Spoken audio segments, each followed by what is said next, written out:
사도행전 22장 1절에서 16절까지의 말씀을 이제 봉독합니다. 하나님의 말씀을 경청하십시오. 부형들아, 내가 지금 여러분 앞에서 변명하는 말을 들으라. 그들이 그가 히브리 말로 말함을 듣고 더욱 조용한지라. 이어 이르되, 나는 유대인으로 길리기아 다소에서 났고 이 성에서 자라 가말리엘의 문화에서 우리 조상들의 율법에 엄한 교훈을 받았고 오늘 너희 모든 사람처럼 하나님께 대하여 열심히 있는 자라. 내가 이 돌을 박해하여 사람을 죽이기까지 하고 남녀를 결박하여 옥에 넘겼노니 이에 대제사장과 모든 장로들이 내 증인이라. 또 내가 그들에게서 다메섹 형제들에게 가는 공문을 받아가지고 거기 있는 자들도 결박하여 예루살렘으로 끌어다가 형벌받게 하려고 가더니 가는 중 다메섹에 가까이 갔을 때에 오정쯤 되어 호련히 하늘로부터 큰 빛이 나를 둘러비치매 내가 땅에 엎드려져 들으니 소리가 있어 이르되 사울아 사울아 내가 왜 나를 박해하느냐 하시거늘 내가 대답하되 주님 누구시니까 하니 이르시되 나는 내가 박해하는 나사렛 예수라 하시더라. 나와 함께 있는 사람들이 빛은 보면서도 나에게 말씀하시는 이의 소리는 듣지 못하더라. 내가 이르되 주님 무엇을 하리이까? 주께서 이르시되 일어나 다메섹으로 들어가라. 내가 해야 할 모든 것을 거기서 누가 이르리라 하시거늘 나는 그 빛의 강체로 말미암아 볼 수 없게 되었으므로 나와 함께 있는 사람들의 손에 이끌려 다메섹에 들어갔노라. 율법에 따라 경건한 사람으로 거기 사는 모든 유대인들에게 칭찬을 듣는 아나니아라 하는 이가 내게 와 곁에 서서 말하되 형제 사울아 다시 보라 하거늘 즉시 그를 쳐다보았노라. 그가 또 이르되 우리 조상들의 하나님이 너를 택하여 너로 하여금 자기 뜻을 알게 하시며 그 의인을 보게 하시고 그 입에서 나오는 음성을 듣게 하셨으니 내가 그를 위하여 모든 사람 앞에서 내가 보고 들은 것의 증인이 되리라. 이제는 왜 주저하느냐? 일어나 주의 이름을 불러 세례를 받고 너의 죄를 씻으라 하더라. 아멘. 이것은 살아계신 하나님의 말씀입니다. 할렐루야. 하나님의 은혜와 복이 저와 여러분의 삶에 가득하기를 주님의 이름으로 축원드립니다. 지난주에 이어서 말씀이 계속 이어지고 있는데 지난주에 사도 바울이 그 유대인으로부터 이렇게 매를 맞고 돌로 매를 맞고 그래서 영내로 끌려가는 중에 정신을 차려서 천부장에게 내가 말을 한마디 해도 괜찮겠느냐 청하에서 허락을 받고 층대에 팔을 이렇게 걸치고 거의 쓰러져가는 죽어져가는 그런 상황 가운데 지금 이스라엘 유대인들을 향해서 지금 하고 있는 그런 어떤 장면이 오늘 본문의 말씀이라는 거죠. 놀랍게도 사도 바울은 자기 자신을 변호하는 것이 아니라 예수 그리스도의 복음을 증거하고 있어요. 1절 말씀 한번 보시겠습니다. 같이 한번 읽습니다. 부형들아 내가 지금 여러분 앞에서 변명하는 말을 들으라. 아멘. 이 변명이라고 하는 말 이게 헬라어로 아폴로기아라고 하는 단어를 사용했는데 여기서 나온 영어 단어가 아폴로지, 아폴로자이즈 뭐 이런 뜻이에요. 그게 보통 우리가 사용하기는 사과하다라는 뜻으로 우리가 많이 들어왔는데 지금 여기는 그게 아니고 해명을 하다 뭐 또는 오해를 푼다 뭐 이런 뜻으로 지금 사용되어지는 단어란 말입니다. 그래서 아폴로제틱스 하면 변증론을 얘기하거든요. 근데 그 아폴로제틱스라고 하는 변증론은 뭐를 변증하는 것이냐면 기독교의 진리를 그 반대하는 사람들한테 증명해 보이는 것이 그 변증론이라고 하는 것이에요. 그러니까 지금 사도 바울이 변명을 하다라고 하는 말은 바꿔 얘기하면 변증을 하다 뭐 이런 뜻과 같은 겁니다. 그러니까 지금 그들을 향해서 뭐를 지금 선포하고 있는 거예요? 예수 그리스도의 복음. 주님께서 십자가에 못 박혀 죽으시고 부활하셔서 우리를 구원하셨다라고 하는 그 절대 진리 하나님의 복음을 그들에게 선포하고 있는 거예요. 근데 지금 어떤 상황입니까? 자기가 억울한 상황에 처해 있어요. 우리 같으면 그 억울하고 오해받을 만한 상황에 처하면 뭐부터 해야 됩니까? 나의 누명을 풀기 위해서 나를 변명하고 나를 해명하고 나를 조금 벗어나기 위한 그런 말들을 전할 거 아니에요. 난 그런 적 없어. 니네가 오해한 거야. 이런 말을 해야 되는 게 맞잖아요. 근데 사도 바울은 지금 그걸 얘기하고 있지 않아요. 지금 자기가 죽어가고 있는 상황 속에서도 그리고 충분히 오해받고 저 사람들이 지금 왜 저런 말을 하나 그걸 풀어야 되는 게 맞는 것인데 지금 뭘 얘기하고 있냐면 예수 그리스도의 복음을 그걸 증거하고 있단 말이에요. 이건 뭘 얘기해 주는 거예요? 사도 바울의 머릿속에 온통 뭐가 가득 차 있는 겁니까? 예수 그리스도밖에 없어요. 이 삶 속에 생각이 예수 그리스도만 있는 사람은 어딜 가나 예수 그리스도, 예수 그리스도, 예수 그리스도예요. 이 머릿속에 생각이 성공에 가 있으면 입에 나오는 말마다 뭐가 나옵니까? 성공, 성공, 성공.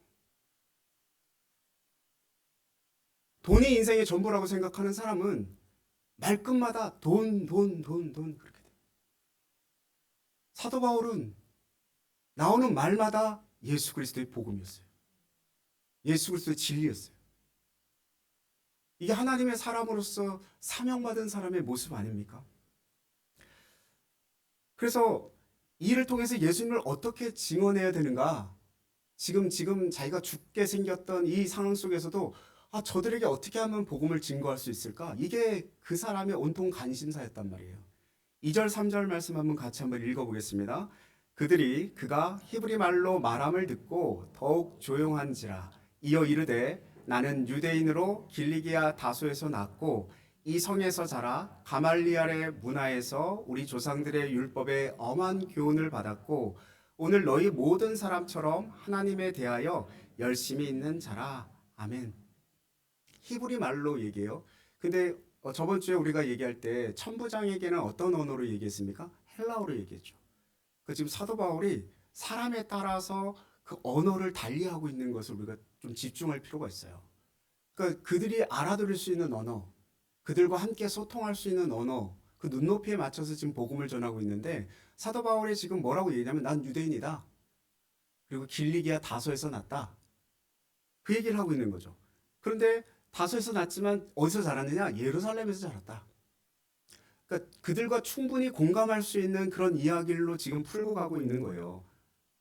그래서 나는 어디에서 자랐다라고 얘기하면 가말리엘 문화에서 자랐다. 이거 말하면 더 이상 할 말 없거든요. 저희 나라도 통용되는 대학교가 하나 있지 않습니까? 뭐 얘기하다가 서울대학교 나왔어요 그러면 이렇게 되지 않습니까? 거기다가 좀 더 좋은데 우리한테 익숙한 하버드대 나왔다 그러면 또 오 이렇게 되잖아요. 그때 당시에 그냥 사람들끼리 막 이야기를 하다가 제가 가말리엘 문화생입니다 그러면 게임 끝나는 겁니다. 더 이상 할 말이 없어요. 율법으로 치면은 최고의 어떤 그런 어떤 학교에서 교육을 하고 나온 사람, 그게 지금 사도 바울이라는 거예요. 이건 보증수표나 같은 마찬가지거든요. 제가 지난주에 그 오후 성경 특강을 하면서 여기에 대한 언급을 잠깐 했지만 가말리엘이라고 하는 사람은 그 바리새파 율법학자의 힐렐, 샴마이 학파와 힐렐 학파가 있었는데 힐렐 학파의 창시자였던 힐렐의 손자, 힐렐의 제자, 그 사람이 가말리엘이라는 사람이었어요. 이 사도행전 5장에도 나오는데 베드로와 사도들이 붙잡혀가지고 뭐 이러쿵 저러쿵 막 서로 막 말들이 많아요. 저걸 죽여야 돼, 저걸 감옥에 넣어야 돼, 뭐 막 이런 말들이 막 나오는데 가말리엘이 딱 서가지고 조용히 그만해 그랬더니 다 그쳐요. 그러니까 그때 당시에 가말리엘이라고 하는 사람이 율법학자 중에서도 굉장히 덕망 있는 그리고 존경받는 그런 랍비였다라는 얘기죠. 더더군다나 가말리엘이 죽었을 때 많은 율법학자들이 이렇게 얘기했어요. 이제 유대의 율법은 죽었다. 끝이 났다. 그 정도 여길 정도로 권위가 있었던 명성이 높았던 사람입니다. 그러니까 가말리엘 문화에 들어가려면 그 자료에 의하면 13세가 될 때까지 모세오경을 다 완벽하게 외워야 됩니다. 모세오경 여기 외우시는 분 계십니까? 저도 못 외웁니다. 근데 그때 당시에 그 아이들 중에는 모세오경을 외운 아이들이 있었다는 거예요. 그 외운 아이들 중에 한둘을 뽑아서 가말리엘 문화생으로 선택을 해가지고 그 아이를 율법을 이렇게 가르쳐놓은 그런 교육기관. 사도 바울이 지금 그걸 얘기하고 있는 거예요. 나 거기 나왔어. 그러니까 사람들이 벌써 뭐 더 이상 할 말이 없는 거죠. 거기다 우리 조상들의 율법에 엄한 교훈을 받았다. 본인이 바리새인이라는 말을 빗대어서 하는 말이고요. 그리고 오늘 너희 모든 사람들처럼 하나님에 대하여 열심히 있는 자다 얘기합니다. 당신들 지금 하나님에 대한 열심이 있어서 지금 나에게 돌을 던지고 없이 하소서 없이 하소서 그러면서 쫓아오고 지금 그렇게 하고 있는 거 내가 다 알고 있어. 근데 당신들 못지않게 나도 하나님의 열심이 있는 자였다. 이걸 말을 하는 겁니다. 그러니까 우선은 당신들하고 내가 다른 사람이 아니다. 당신들이 나를 이렇게 죽이려고 달려들지만 내가 당신들하고 지금 하나도 다를 것 없이 없는 유대인이고 바리새인이고 히브리인이고 가말리엘 문화생이고 우리 조상들로부터 받은 율법의 훌륭한 그런 정통한 사람이고 그리고 하나님의 열심인 사람이다. 그걸 쭉 얘기해줘요. 그러면서 뭐예요? 그 열심으로 내가 어떤 일을 했는지 지금 얘기하고자 하는 거죠. 갈라디아서 1장 14절 말씀을 같이 한번 볼까요? 거기 보면 이렇게 말씀하고 있어요. 같이 한번 읽겠습니다. 내가 내 동족 중 여러 영갑자보다 유대교를 지나치게 믿어 내 조상의 전통에 대하여 더욱 열심히 있었으나. 아멘. 갈라디아서 1장 14절에서 중요하게 생각해야 될 게 뭐냐면 지나치게라는 단어예요. 그러니까 사도 바울이 유대교를 믿었는데 하나님을 믿었는데 어떻게 믿었어요? 지나치게 지독하게 믿었어요. 그래서 누구보다 더욱 열심이었다라는 겁니다. 정말 열심이었다는 거예요.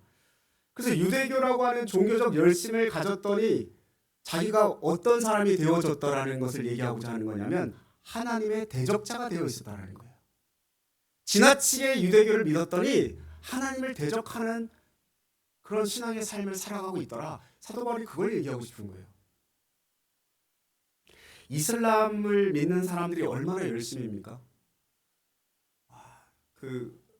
지난 성지순례 때 그 지역 터키 지역을 갈 때마다 그 시간이 되면 이상한 음악이 이게 계속 울려 퍼져요. 온 동네마다.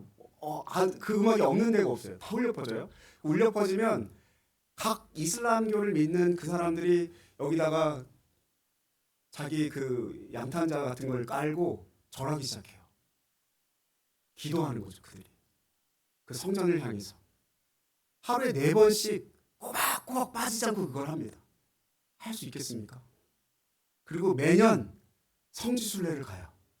한 사람도 빠짐없이. 4,000년 시간 동안 유월절을 매년 지켰어요. 디아스포라로 이렇게 퍼져 있는 모든 신앙의 사람들, 이슬람을 믿는 사람들이 각자의 자리에서 각자의 삶의 그 터전에서 유월절을 지키기 위해서 또 예루살렘으로 모입니다. 그런 열심이 어디 있어요? 그런 종교적 열심이 어디 있습니까? 우리 좀 그렇게 해야 되는 거 아닙니까, 우리는?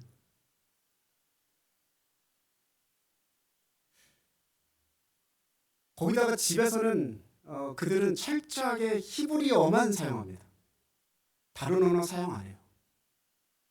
대단한 민족이죠. 근데 이 종교적 열심이라는 게 잘못하면 어떻게 되냐면 위험할 수 있다는 거예요. 신앙적 열심과는 다른 겁니다. 종교적 열심은요, 종교 기관 내부의 열심이에요. 그래서 배타적일 수 있는 거죠. 근데 신앙적 열심은 우리가 알지만 열려있는 열심이잖아요. 받아들이는 열심 아닙니까? 누군가에게 복음을 전하고자 하는 열심이 되고 종교 기관 외부에 있는 열심, 그게 그 신앙의 어떤 열심이란 말입니다.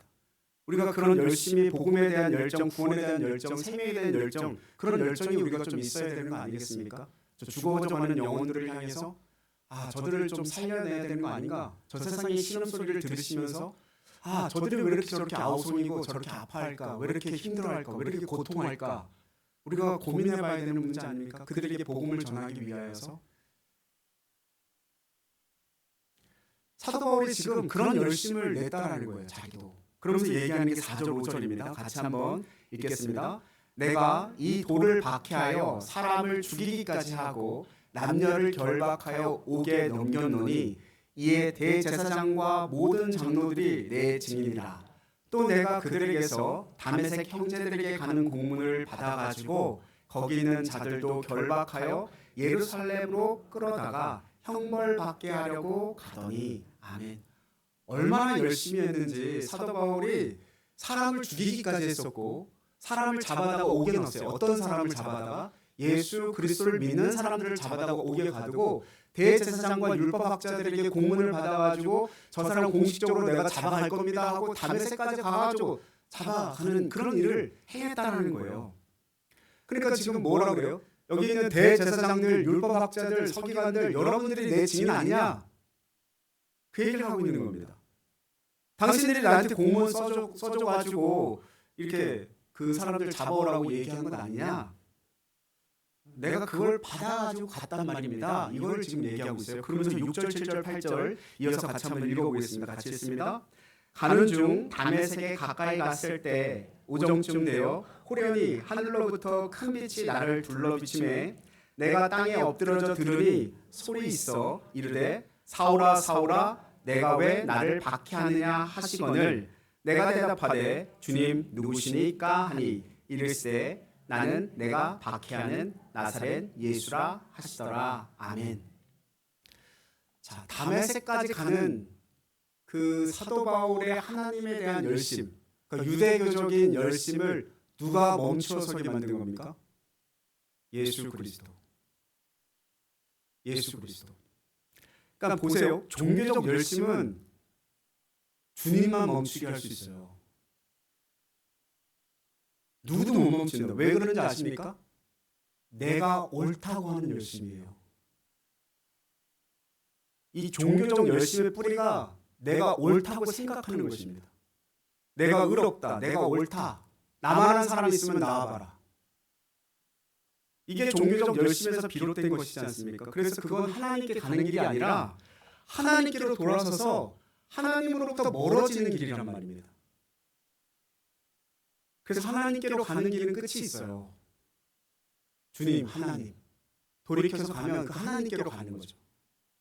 근데 하나님으로부터 반대되는 길은 끝이 없어요. 끝이 없이 가요. 끝이 없이 하나님으로부터 멀어집니다. 왜 그렇습니까? 내가 옳은 거예요. 내가 옳다고 생각하는 사람은 끝이 없이 하나님께 멀어지는 사람이에요. 근데 그게 다 종교라고 하는 탈을 쓰고 하는 행위입니다.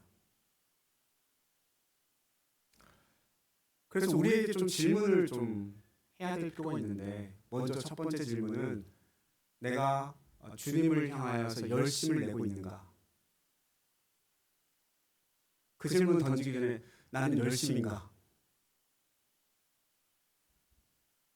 열심이지 않은 사람은 좀 열심을 낼 필요가 있고요.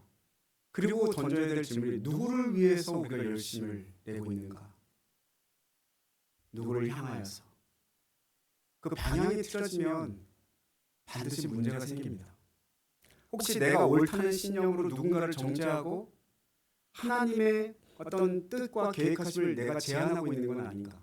내 옳은 의, 내가 생각하는 그 의 때문에 하나님의 뜻을 계속 제한하고 있는 것은 아닌가 질문해 볼 필요가 있는 거죠. 그 종교적 열심을 내는 바울이 예수님을 만나고 예수님이 그를 멈추게 했어요. 그러니까 예수님을 만나면 분명하게 멈춰집니다. 너 왜 나를 박해하느냐? 내가 언제 주님을 박해했습니까?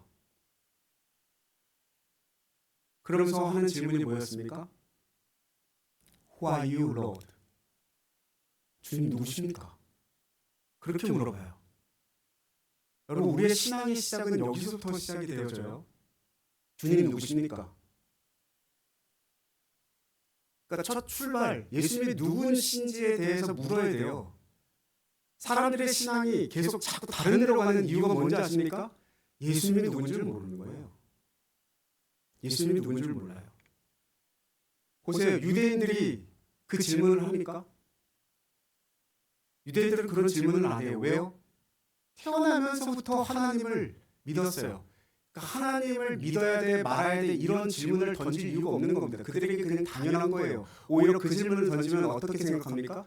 불경스럽게 생각했단 말이에요. 여기 계신 분들 중에 모태신앙을 가지신 분들 계시잖아요. 그래서 대부분의 모태신앙을 가지신 분들이 그런 질문을 하지 않아요. 주님이 누구십니까? 하나님이 누구십니까? 그냥 당연하게 받아들여지는 거예요.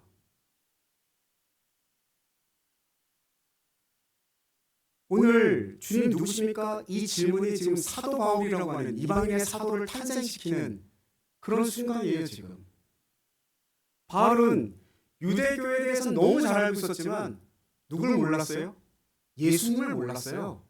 그래서 지금 당신들과 똑같은 그런 행위를 나도 했습니다라고 얘기하고 있는 거예요. 누굴 몰랐기 때문에? 예수님을 몰랐기 때문에. 여러분 잘 생각해 보십시오. 교회를 오래 다니면요, 많은 종교적 지식을 알 수 있어요. 신앙을 갖지 않아도, 성경을 잘 몰라도 종교적 지식을 많이 알 수 있어요. 눈에 보이는 사람들, 그 사람들이 어떻게 행하는지를 보고, 아, 교회 가서 저렇게 하면 되는구나, 그렇게 습득되어지는 거예요. 그래서 교회 오래 다니면 저 사람이 신앙이 좋은가 보다 생각되어지게끔 되어 있어요. 교회를 매년 다녔다고 하고 그 종교적 어떤 신앙의 생활들, 삶이 그대로 나타나니까 자연스럽게 나는 그렇게 신앙생활을 하고 있고, 자기 자신도 내가 신앙이 좋구나 스스로 그렇게 여길 수 있는 거죠. 얼마든지. 그러나 정말 중요한 질문은 뭐냐면, 내가 예수님을 인격적으로 만났는가 하는 질문이에요. 여러분 그 가슴에 손을 얹고 내가 예수님을 인격적으로 정말 만났는가, 그 질문을 계속 던져야 돼요. 만나셨습니까? 대답 안 하신다고 제가 어떻게 할 수 있는 건 아니지만 꼭 만나셔야 됩니다. 지금 바울이 그 주님을 만나고 묻는 거예요. 주님 누구십니까? 그 주님이 대답하시잖아요. 네가 박해하던 나사렛 예수다. 그 다음에 9절 보십시오. 같이 한번 읽습니다. 나와 함께 있는 사람들이 빛은 보면서도 나에게 말씀하시는 이의 소리를 듣지 못하더라. 그러니까 보세요. 하나님의 음성은요, 하나님께서 부르신 그 사람에게만 들려요. 성경에 다 그렇습니다. 요한복음 12장에도 하나님께서 말씀하시는데, 내가 이미 영광스럽게 하였고 또다시 영광스럽게 하리라 이렇게 말씀하셨는데, 그 누구만 들어요? 요한만 들어요. 사도 요한만 들어요. 다른 사람, 그 옆에 있는 사람은 전혀 못 들어요. 뭐라고 들었냐면 천둥 소리가 내렸다 이렇게 했습니다. 천사가 와서 소리했나? 이렇게 그냥 얼토 않는 그런 이야기들을 하고 있단 말이에요. 그래서 여러분 잘 보세요. 성경을 읽는다고 다 똑같이 읽습니까? 읽혀집니까? 똑같은 성경을 읽는데 어떤 사람은 이렇게 성경을 읽고요, 어떤 사람은 이렇게 읽어요. 하나님의 말씀, 설교가 선포되어질 때 똑같이 들려집니까? 아니요. 어떤 사람은 정말 눈빛이 반짝반짝 이러는데, 어떤 사람은 계시지 눈 뜨고 이렇게 설교를 듣는단 말이에요.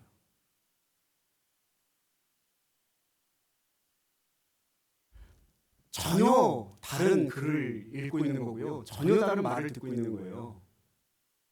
근데 분명히 성경은 뭐라 그래요? 하나님의 부르신 사람에게 그 소리가 들린다는 거예요.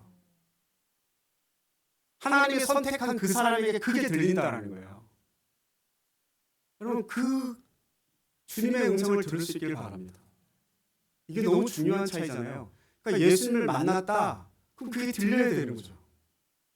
주님을 내가 인격적으로 만났어요? 그럼 주님의 음성이 들려지는 거죠. 성경을 읽을 때 글이 읽혀지는 거죠. 설교를 들을 때 들려지는 거죠.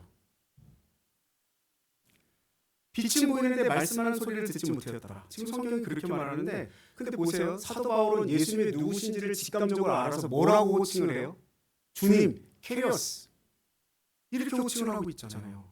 그 다음에 오게 되는 질문이 이거예요. 10절 11절 같이 읽습니다. 내가 이르되 주님 무엇을 하리까? 주께서 이르시되 일어나 다메섹으로 들어가라. 내가 해야 할 모든 것을 거기서 누가 이르리라 하시거늘 나는 그 빛의 강체로 말미암아 볼 수 없게 되었으므로 나와 함께 있는 사람들의 손에 끌려 다메섹에 들어가노라. 아멘.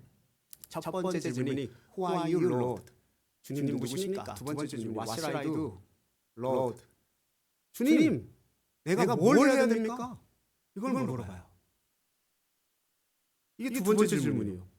주님을 만난 사람, 주님을 인격적으로 만난 사람은 반드시 가던 길을 멈추게 되어 있어요. 그리고 그 멈춰 서게 된 그 자리에서 주님이 누구신지를 알게 되고, 그리고 주님을 알게 된 그 사람에게는 반드시 이런 질문이 따라옵니다. 주님, 내가 뭐하고 살아야 돼요? 나는 어떻게 살아야 되지? 난 이제 뭘 해야 됩니까? 주님 무엇을 하리까? 이렇게 질문한다는 거예요. 주님을 만난 경험은요, 단지 감정적인 어떤 느낌이 아니에요. 나 주님 만났어. 내 마음에 기쁨이 있고, 내 마음이 편안해. 좋아. 내 주님 만났어. 이것으로 끝나는 게 아니란 말입니다. 뭐가 바뀌어지는 거예요? 삶의 목적이 바뀌어져요. 삶의 방향이 바뀌어져요. 그게 전환점을 일으킨다는 말이에요. 누굴 만나면? 주님을 만나면.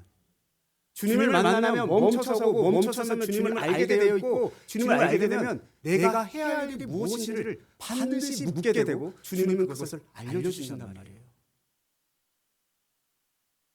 그래서 뭐 이렇게 얘기하면 내가 뭘 해야 되지? 그렇게 질문하면 내가 신학교를 가야 되나? 내가 뭐 선교사가 돼야 되나? 뭐 이렇게 저는 적어도 그랬습니다. 저는 적어도. 그 앞으로 맨날 목사님이 기도받으러 나오라 그러면 꼭 나가거든요. 그러면 꼭 기도하실 때 왜 그렇게 기도하시는지 모르겠어요. 목사님이 될 줄 알아. 선교사가 될 줄 알아. 이렇게 기도하셨단 말이에요. 꼭 그리고 결심할 때 선교사 갈 사람 손 드세요. 뭐 목사 될 사람 손 드세요. 뭐 이랬단 말이에요. 매일 들었어요. 근데 되게 부담감이 있는 거예요. 신학교를 가고 목사님이 되고 선교사가 되고 뭐 이런다는 자체가 너무 부담감이 있는 거예요. 근데 제가 지금 그 길을 가고 있습니다. 여러분들에게 꼭 그 길을 가라고 말씀드리는 게 아닙니다. 뭐 주님 만나면 다 선교사님이 되고 목사님이 되고 목회의 길을 걸어가는 게 아니라는 얘기예요. 빛의 강체로 말미암아 예수님의 그 빛 때문에 어떻게 되는데요? 성경은 눈이 멀어져 버리네요. 앞이 보이지 않는데요. 맹인이 되는 거예요. 여러분들 우리가 맹인이 되지 않았습니까? 잘 보이십니까? 예수 그리스도를 믿으면 어떤 맹인이 되는 거예요? 저 세상 우리가 걸어왔던 우리가 가졌던 거기로 그건 다 안 보이는 거예요. 뭐가 보이기 시작했기 때문에 예수 그리스도 그분의 빛이 우리에게 비춰졌기 때문에 그것으로 인해서 세상의 많은 것들은 다 보이지 않는 데 되버리는 거예요. 이전 것들은. 사도 바울이 그걸 얘기했어요. 빌립보서 3장 8절 9절에서 그걸 얘기하고 있어요. 같이 한번 읽어볼까요?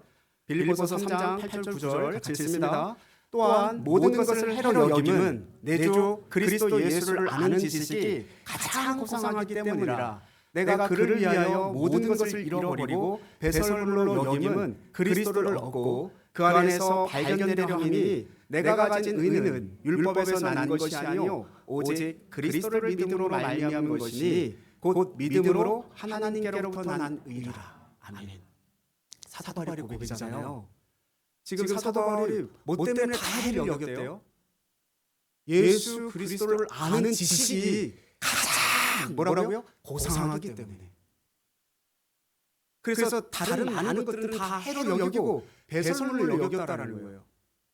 사도 바울이 가진 게 없었습니까? 아니요, 가진 게 너무 많았어요. 근데 그 모든 것들이 다 해로 여길 정도로 예수 그리스도를 아는 지식, 예수 그리스도를 아는 지혜 그게 가장 컸다라고 성경은 말씀하고 있는 겁니다. 그래서 예수님이 누구십니까? 난 무엇을 해야 됩니까? 이 두 가지 질문이 우리 신앙의 여정 가운데 전부 아닐까 생각이 들었습니다. 예수님을 알아가는 여정, 예수님께서 인도하시는 대로 이끌려가는 여정. 그래서 갈릴리 호숫가에서 그 예수님을 기다렸던 그 베드로 마음속에 염려가 많이 되었을 것 같아요. 내가 뭘 해야 되지? 내가 어떻게 해야 되지? 근데 예수님께서 그 요한복음 21장 말씀에 보면요, 그 베드로에게 뭐라고 얘기하냐면, 야, 이제 네가 원하는 대로 띠띠우고 가는 것이 아니라 내가 너를 띠띠워서 내가 원하는 곳에 너를 보내겠다. 그렇게 말씀하신단 말입니다. 그래서 바울이 점점 예수님을 알아가는 여정, 주님이 인도하시는 여정 속에 들어가는 그런 삶을 살아가게 되는 거예요. 12절 13절도 보십시오. 같이 한번 읽습니다.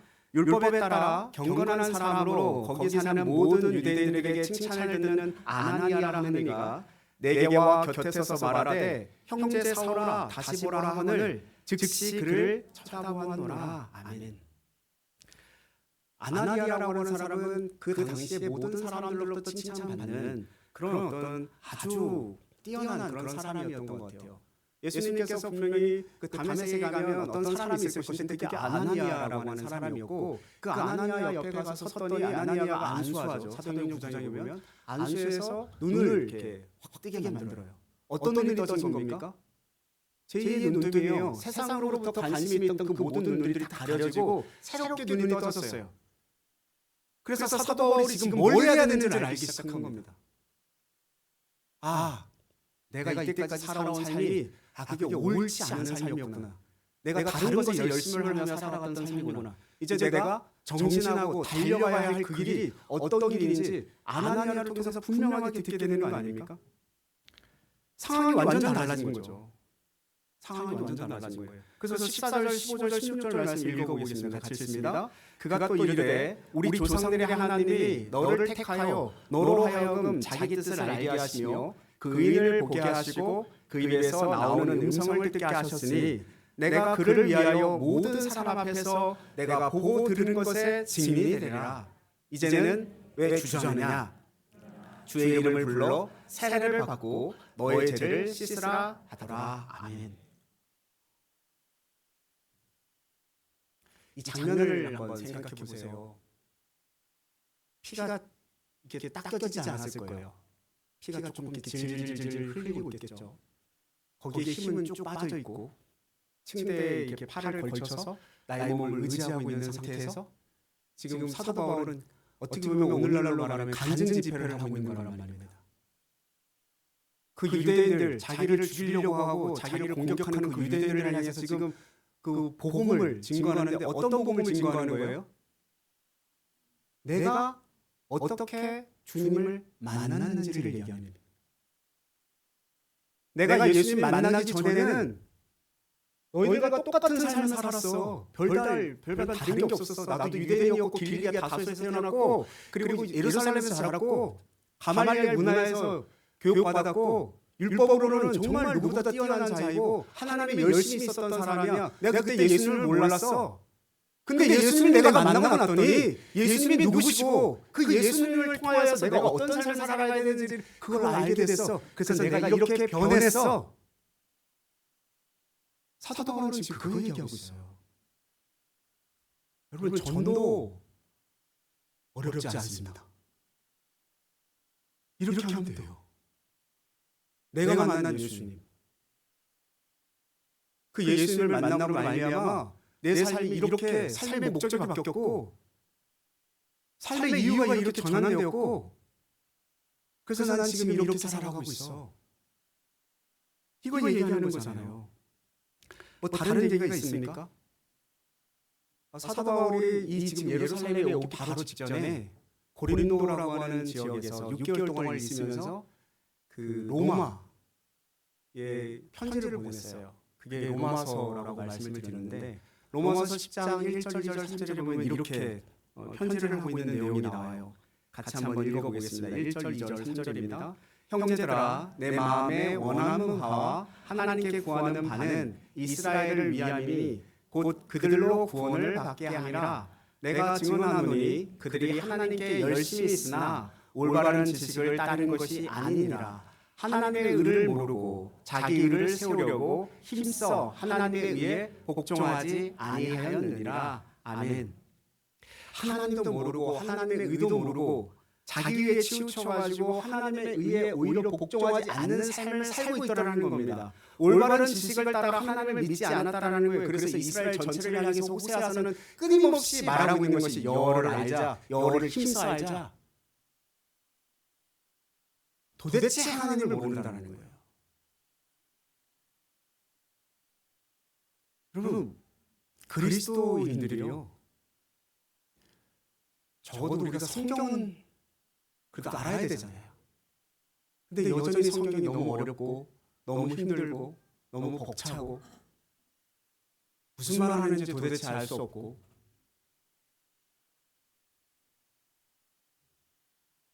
그 다른 사람들이 물어보면 도망가기 급급하고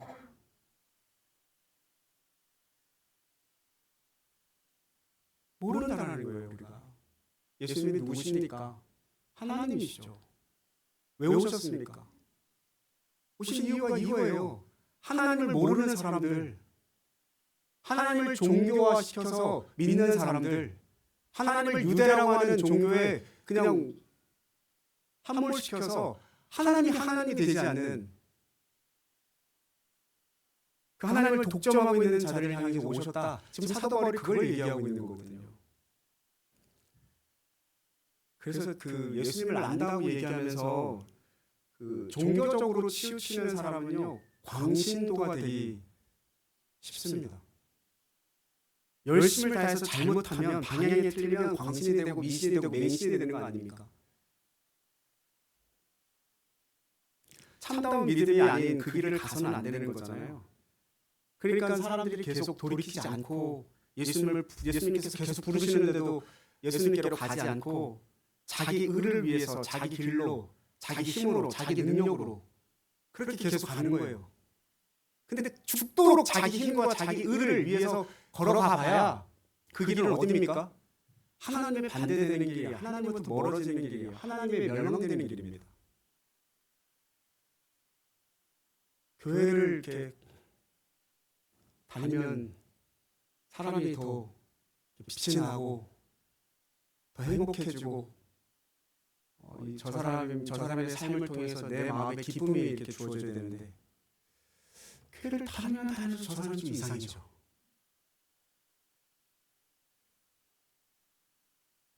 저 기도하고 뭐 이러면 기도 많이 하니까 저분을 통해서 영적인 무언가가 주어질 것 같은데 기도를 많이 하면 할수록 더 이상해져. 왜 그렇습니까? 하나님을 아는 지식이 이렇게 가 있는 거예요. 옆으로 가 있는 거예요. 제가 말씀을 읽고 기도를 하고 예배를 드리고 제가 신앙생활을 이렇게 쭉 해보니까 말씀 앞에 서 있는 기도, 말씀 앞에 서 있는 예배, 말씀 앞에 서 있는 나눔, 말씀 앞에 서 있는 찬양 벗어날 길이 없어요.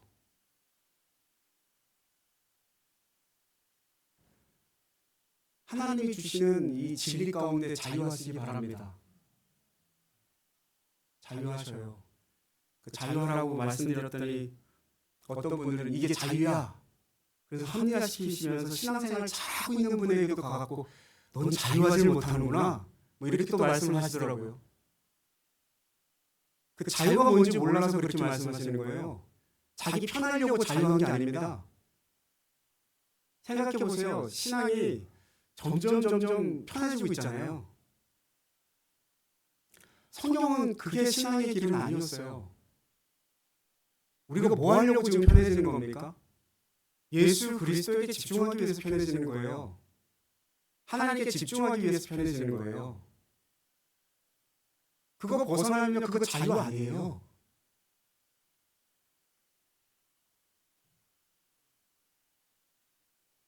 뭐가 자유인지 모르는 사람들이 자기 편한 대로 행동하면서 이게 자유야.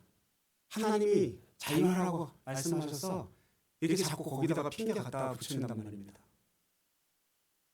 근데 그게 계속 하나님으로부터 멀어지는 일이에요. 그거 자체가. 그 점점 가까워지는 길이라고 얘기할 수 있습니까? 난 자유해. 잘 분별하셔야죠. 분명히 말씀드립니다. 예수 그리스도 안에서의 자유입니다.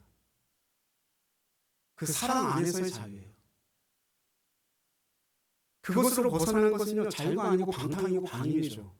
자기 하고 싶은 대로 하는 거죠. 성경에 비추어서 정말 그렇지 않다고 한다면 그걸 자유라고 말할 수 있겠습니까? 예수님이 우리를 사랑한 것 같이 서로 사랑하게 되기를 축복합니다. 가지에 붙어 있었더니 열매를 많이 맺히더라 고백할 수 있게 되기를 바랍니다. 하나님이 우리를 택하신 것이지 우리가 하나님을 택하신 것이 아니에요. 왜 택하셔서 세우셨어요? 로마서 그 10장 조금 더 읽다 보면 13절 말씀에 이렇게 나와요. 13, 14, 15절에 이렇게 같이 한번 읽어보겠습니다. 13, 14, 15절입니다. 누구든지 주의 이름을 부르는 자는 구원을 받으리라. 그런즉 그들이 믿지 아니하는 이를 어찌 부르리요? 듣지도 못한 이를 어찌 믿으리요? 전파하는 자가 없이 어찌 들으리요? 보내심을 받지 아니하였으면 어찌 전파하리요? 기록된 바 아름답도다 좋은 소식을 전하는 자들의 발이요 함과 같으니라. 아멘. 분명하게 말씀하죠.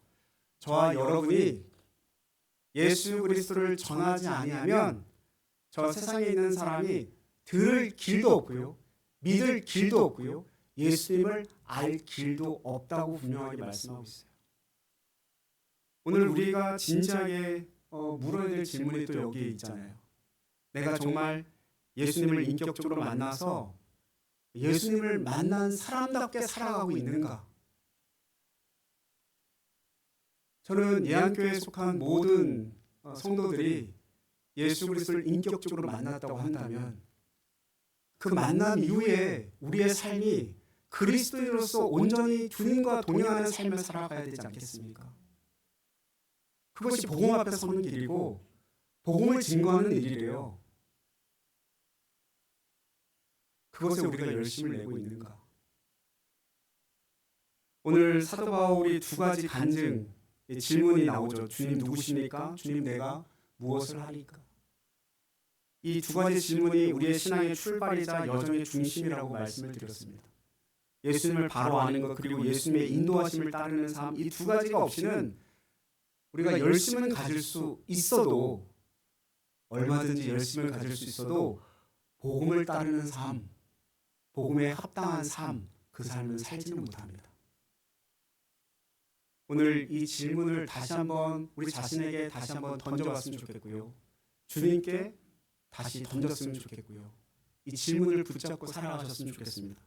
그리고 이 질문을 통해 우리의 삶이 날마다 주님께 붙들리는 여정, 축복된 여정, 그 삶이 되시기를 주님의 이름으로 축원드립니다. 기도하겠습니다. 하나님 아버지, 예수님께서 이 땅에 오셔서 우리를 부르시지 않으셨다면, 찾으시지 않으셨다면, 멈춰 세우지 않으셨다면 우리는 우리가 옳다고 끝까지 우기고 갈 사람들입니다. 오늘 말씀을 통해 바울을 만나주셨던 그 주님의 음성을 우리도 듣기를 원합니다. 종교적 열심에 빠져 주님을 알지 못했던 바울을 찾아와 주시고 그의 인생을 뒤바꿔 주신 주님의 은혜를 우리도 하나님께 간구합니다. 우리의 삶 가운데도 주님 누구십니까? 주님 내가 무엇을 하리까라는 질문이 다시 살아나게 하여 주시옵소서. 이제 우리의 눈을 열어주시고 주의 음성을 듣게 하시고 우리를 향한 부르심에 온전히 순종하게 하여 주시옵소서. 예수님을 인격적으로 만나게 하시며 더 깊이 알아가게 하시며 주님이 원하시는 뜻에 순종하는 삶을 살게 하여 주옵소서. 보고 들은 것을 세상에 증언하는 복음의 증인이 되게 하여 주시고 우리의 삶의 자리에서 예수님의 살아계심을 드러내는 자, 오직 하나님께 영광 올려드리는 삶이 되게 하여 주옵소서. 예수 그리스도 이름으로 기도드리옵나이다. 아멘.